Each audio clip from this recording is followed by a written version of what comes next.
Caião, sim, estou cheio de apreensões, pois eu sou da Assembleia de Deus e te assisto todos os dias.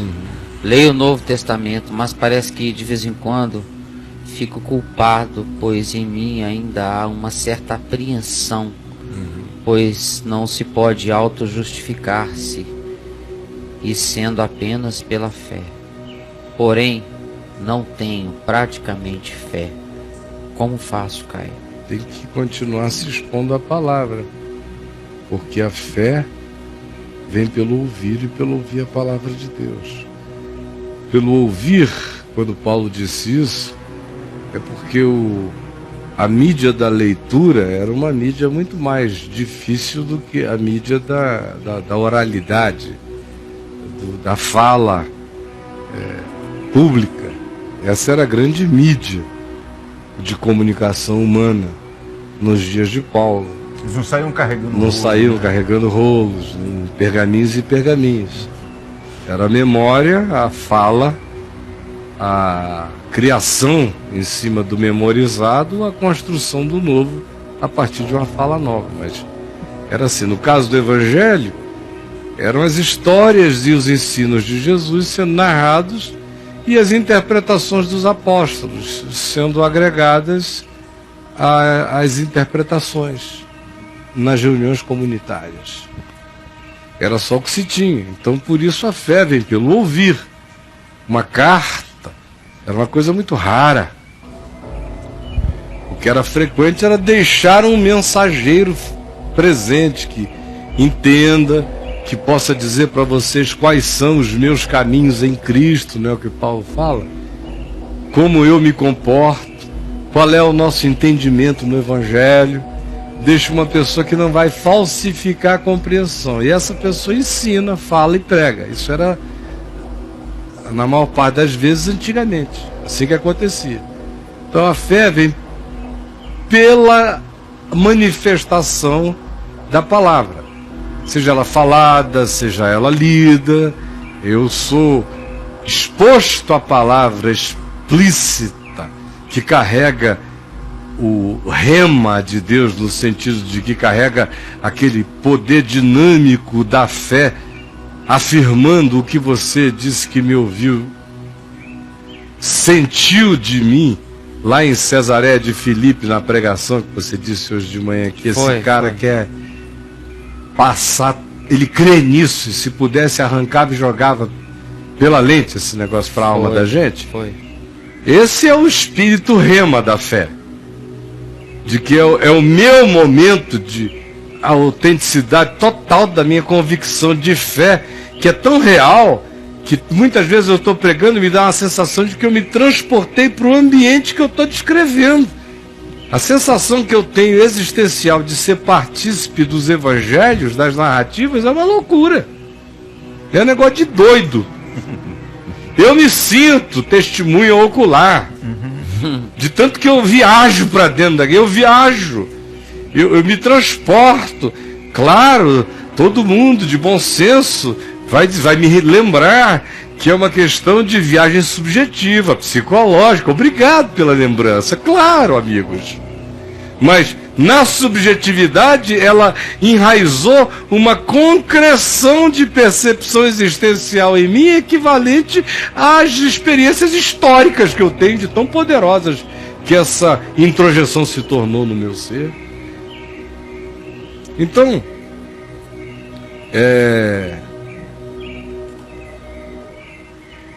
a fé vem pelo ouvir a palavra de Deus. É ouvir e é, sobretudo, introjetar. Guardar no coração o Evangelho. E praticá-lo. Porque você pensa em fé, pela sua descrição, como um sentimento. A sua fé é um sentimento. Por isso é que você não tem quase fé nenhuma, porque quase ninguém na igreja pentecostal tem uma fé que não seja sentimental. Fé pentecostal é fé sentimental. sentimental eu sou. Todo pentecostal Sou de Jesus. sou, ele tem, porque você foi ensinado a ter uma fé sentimental. Mas você diria sentimental. Isso, né? Foi ensinado a ter uma fé sentimental. Tem que sentir o arrepio. O culto tá bom quando bate aquele negócio. Imagina quantos anos você... Oh, glória! Ai, quantos anos você foi treinado? O culto só tá bom quando... Oh, terra de lavar as cântaras. Então, então, quantos anos, quanto treinamento de fé como sensação.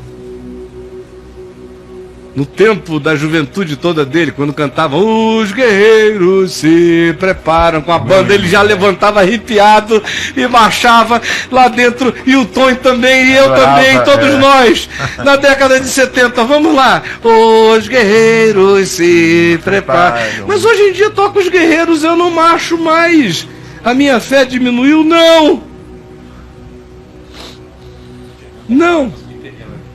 O Fernando está cantando a música inteirinha lá dentro. Todo mundo está cantando em casa.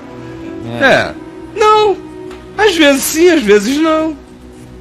Depende. Mas minha fé nunca foi tão densa. Porque ela precisa praticamente nada. Eu não diria nada, porque eu estou na carne.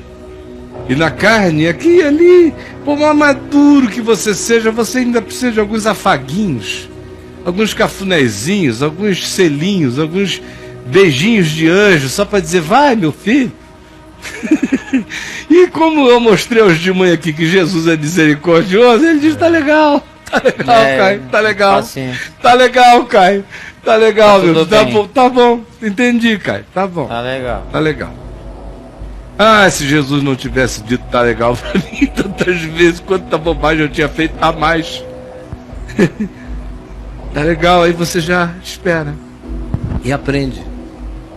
Mas a fé pentecostal é uma fé sentimental, e ele teve essa educação. Por isso ele diz hoje, estou praticamente sem fé. Porque não dá, o mundo pentecostal está perdendo a fé, porque não dá para ter emoção no meio de tanto escândalo, tanta briga. O cara vai ficar emocionado com o quê? Na convenção geral das Assembleias de Deus, vai se emocionar com o quê? Com angústia. Só se for choro de agonia. Vai lá para Madureira se emocionar com o quê? Vai para a igreja do Silas para ficar emocionado com o quê? Quem é o próximo objeto de raiva devocional da gente? Vai se emocionar com o quê? Só se for emoção de raiva, ou de arrogância, ou de jactância. Mas ele não identifica isso como fé. E ele também já não está presente nisso, ele já perdeu essa empolgação. Até da arrogância, da vaidade de ser um assembleiano, que tem um representante na mídia falando bobagem em nosso nome, mas amém, o importante é aparecer. Ele está noutra já. Por isso é que ele diz, a minha fé quase morreu. Porque ele ainda tem algumas emoções, me ouvindo aqui de vez em quando, ouvindo alguns outros, ainda dá uma emoção, mas na maioria das vezes ele está desemocionalizado. Aí ele diz, né? Acho que tá aí ele diz, eu perdi a fé. Por outro lado, ele está crítico, ele se considera crítico só porque ele hoje chama pelo nome as coisas que antes ele não queria ver, não queria enxergar, então ele acha que ele ficou pior, porque os outros fizeram coisas ruins e ele agora vê.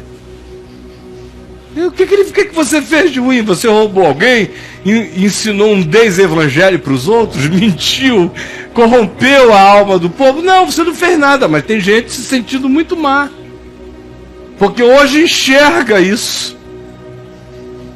E o cara fica se sentindo perverso de estar enxergando a maldade dos outros.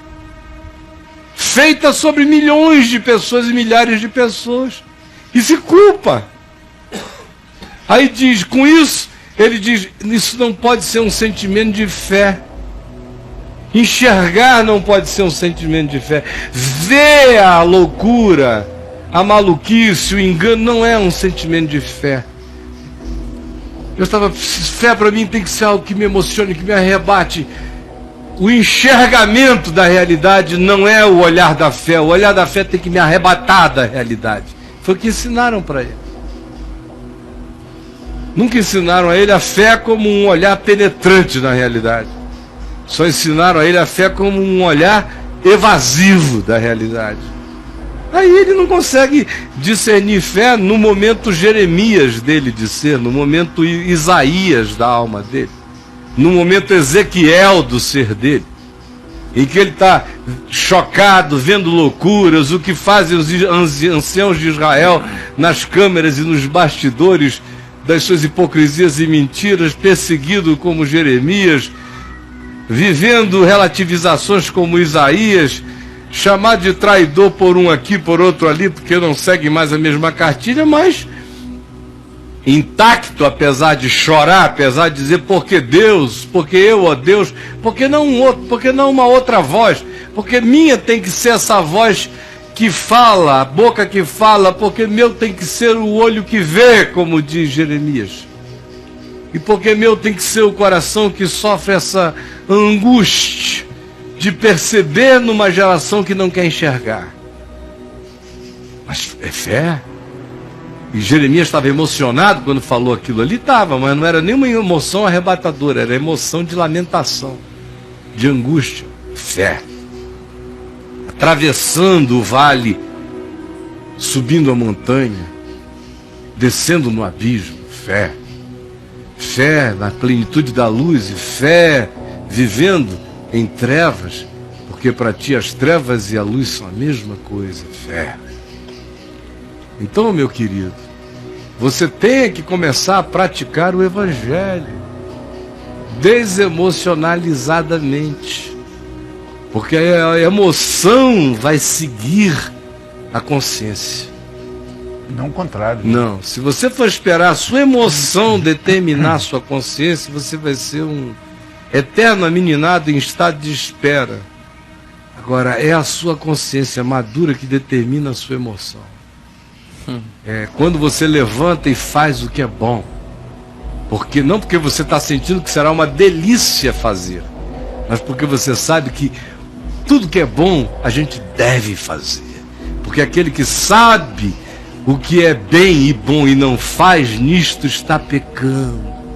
A gente faz, começa um sentimento extraordinário no fazimento do bem, no cozimento do bem, na manufatura da bondade, da graça. Enquanto se faz para lá, Isaías 58 diz que Deus vai construindo o equivalente desproporcionalizadamente maior em nós. Enquanto eu lido com outros, Ele trata de mim.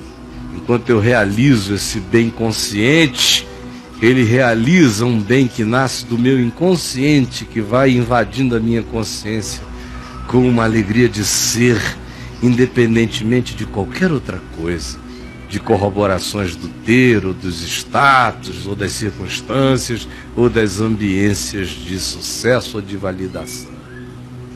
Por isso é que o Evangelho é maior que tudo. Por isso é que Jesus disse que Ele é água da vida, que Ele é pão da vida. Por isso é que Jesus disse, aquele que de mim se alimenta, por mim viverá. Então, amigo, é para a palavra que você vai se encaminhar. É dela que você vai comer e é a ela que você vai praticar. Não doutrinas, é o bem. Acabou essa história de ficar seguindo doutrinas. Faço bem. Faço bem. A doutrina de Jesus é a prática do bem. Você entendeu? Faço bem. E bondade e misericórdia seguirão você todos os dias da sua vida. Faço bem, bebo o cálice da salvação e a alegria do eterno invadirá você. E pegue o Evangelho, transforme-o numa carta viva. Comece a escrevê-lo na sua vida pela prática simples do Evangelho no seu cotidiano.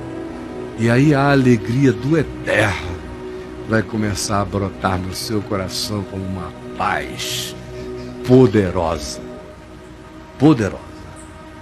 É quando você conhece a alegria como paz, é que você conheceu a maior de todas as alegrias.